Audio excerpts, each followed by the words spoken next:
The really important thing about volunteering is the opportunity for people to meet with other people, be outside, get some exercise, fresh air.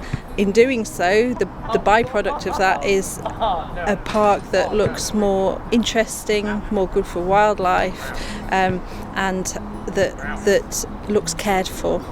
It makes me feel a lot better now there's more people out and less people getting injured and things. I like volunteering and it makes me feel happy. I lost my job just before lockdown, so it's been difficult to find a job, but I think it's been giving me a good opportunity to do the volunteering and join in and help, and also to be at home for Amber. I couldn't imagine actually trying to juggle, especially when schools were still on and you're trying to do the home learning.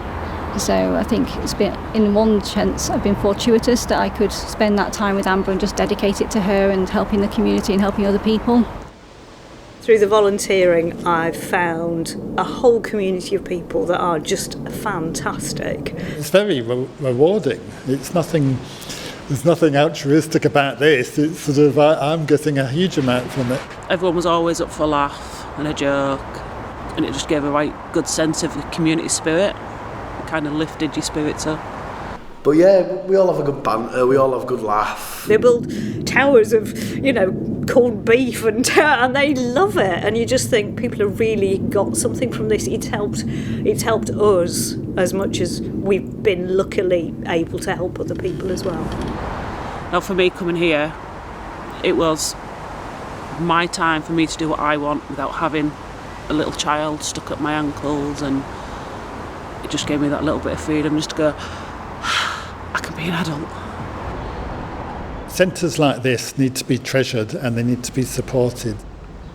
And I have to just say that I think that the Hub and the Council have done a really, really good job in York. Really good job. Makes you proud.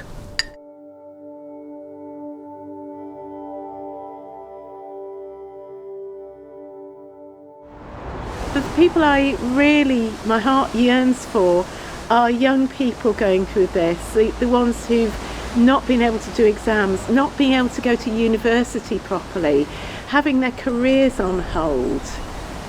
I can't imagine what that's going to do to folk. I've got children that are at school and college as well. It was kind of felt like you were kind of in limbo. Obviously the older two, they've lost all support networks and everything just literally gone. So it did have a big impact on them. The 7-year-old, it had a massive, massive impact on her. She was a lot better when she started going back to school. And obviously the 2-year-old, she's too young to explain what's going on, but she has found it really hard. We had massive sleep regression with her, and all sorts, because she just wasn't burning off that energy. I've got 2 sons and they've got 5 children between them. It was awful not seeing them, and it was very sad, when they came in the garden and sat, when it was time to go, they would just stand there and say bye-bye, or we'd pretend to hug and blow kisses, but that was really a sad time. I didn't like that. We thought that it would be a horrendous time coming back, and actually it wasn't. It's been fine. It's been fine. And that is all credit to the kids. They're great. There were different levels of support from what the families did at home with their children, which I think must be true across everybody, and it must have been really difficult actually, because to sort of almost homeschool when that's not what you do, you're asking a lot of people. So we were very much prepared for a lot of sort of well-being support, needing to emotionally support children and families. And that just didn't happen. I would make weekly phone calls to my parents, so I would speak to them quite frequently and see how they're getting on. If maybe they hadn't uploaded onto the app for a couple of days, I'd just ask if everything was okay.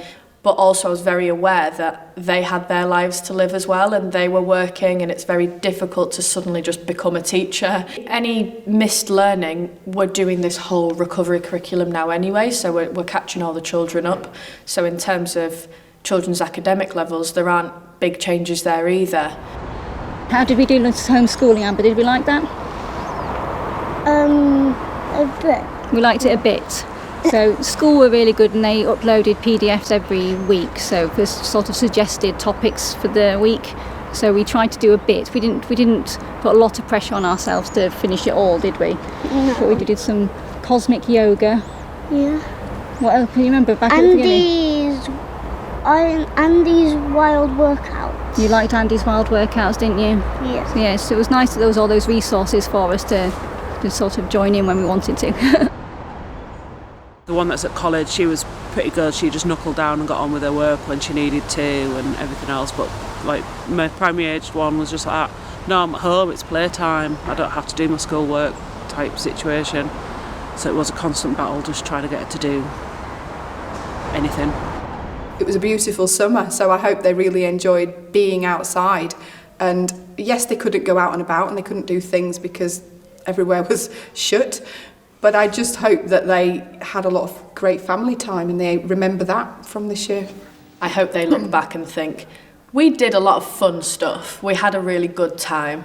It was strange, it was weird, but it was fine and we all got on with it and we had a laugh. And from speaking to the children that were in lockdown with us, I know that they do see it in a really positive way.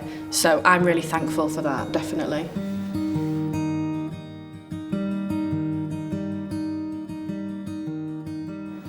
I did go to a family gathering, which was allowed, it was permitted. I was the only one that needed to wear a mask, and I kept it on all the time, you know.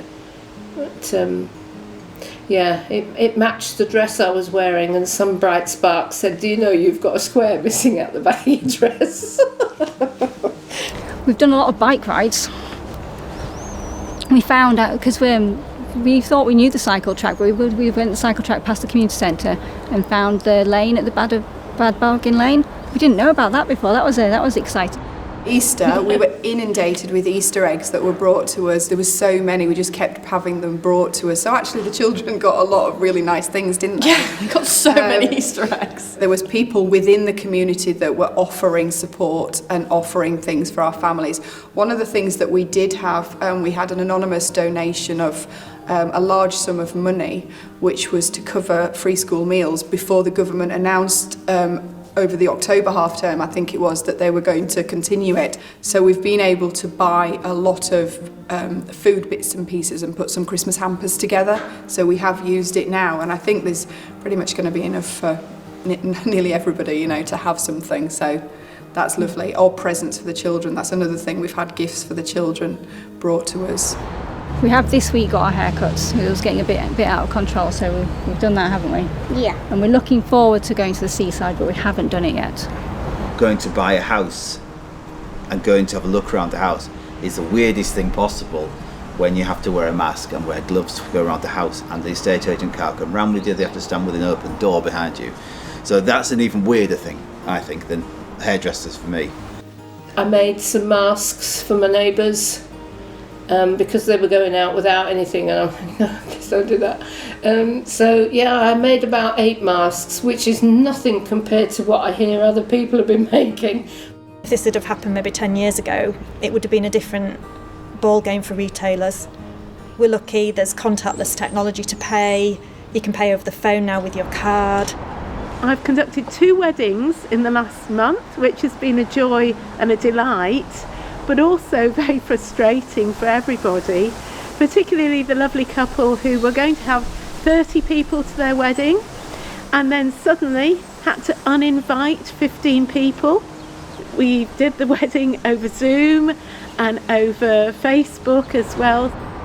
How have you been talking to your friends, Amber? Well, we've been doing a video chat, and I see my friends on there and we play lots of games. I've had to stand outside my parents' house to visit them because my mum and dad were in lockdown, as you say. My dad suffers from dementia and my mum's got COPD. So, we've had to be outside for those visits. So, when it's been raining, the visits haven't been very long. Yeah, I've got my neighbours next door but one. Before this, we used to say hi in the street and whatnot because her kids were the first ones to welcome my kids onto the street type thing, but we never really used to talk as such. But during lockdown, we've got a lot closer. We helped them do their garden. They came on and helped us do ours. You know, like with the NHS clap, someone in Amber's class lives opposite us, so you got to wave at them, didn't you? Yeah. You got to sort of wave and say hello. Yeah. That was nice, wasn't it? Yeah. Down here there was a lot of support, to the point of we were bringing horns and drums out. I think that's what we all missed about the lockdown, really, was not being able to see people. Because we're social creatures at the end of the day, and we're meant to interact with each other. We wish you a Merry Christmas, we wish you a Merry Christmas, we wish you a Merry Christmas and a Happy New Year. Good tidings we bring to you and your kin. We wish you a Merry Christmas and a Happy New Year.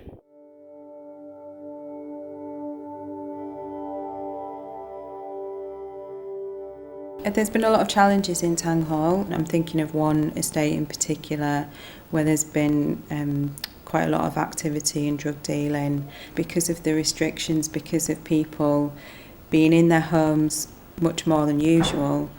The impact on the people living in that area has been quite dire, really. But being in their homes and trapped around it sort of 24/7 has been really tough. In Tang Hall, it's like a lot of York. It's very, very different street to street. So if you live on certain streets, you will see a lot of this. But if you live in other parts, you're probably quite shielded from it. I've lived in Tang Hall all my life, I won't say how many years that is, and it has had a real bad reputation. But it's something like this that just proves not everyone is like their reputation. But I do think it has pulled the community together as a whole.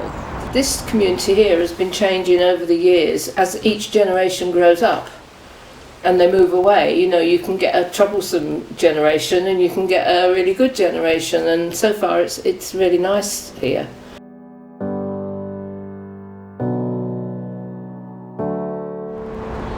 What are you looking forward to when we're allowed back out of lockdown?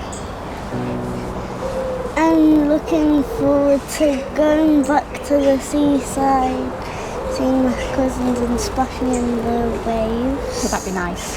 Yeah. It was our 25th wedding anniversary this year, so normality to us will be when we get on our next cruise next year. When I step on the on Queen Elizabeth next year, that'll be normality to me. Yeah, I want to go black paying bowls because it's a cracking sport. It's a dying sport as well. There's some lovely fellas that play it. I'm able to go for a pint again.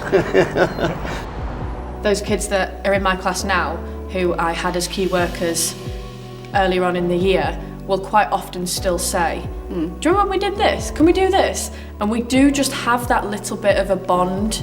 And I think that's something nice that we'll always sort of have that little thing that we did and we were part of in 2020. Going forwards as a society, as a world, I think if we can keep being kind and helping others when they need help, then that would be great. I hope this attitude of caring for each other and pulling together remains. It's us doing things locally that makes the big difference. Dear Amber, thank you for coming to visit me and helping your lovely mum by bringing me some lovely meals. You have been so kind cheering me up when I couldn't go out. If you ever see me out and about, give me a wave, won't you? Take care and be happy always. Love to you. Bye bye, Amber. I should hate for it to happen again, this virus. I know it's still about, but I should hate to be locked in all the time. It's a terrible thing. And I hope that's what we all take from this, that, everybody's important and it's nice to look after each other, isn't it? Be kind to each other, talk to each other, look out for each other. get involved.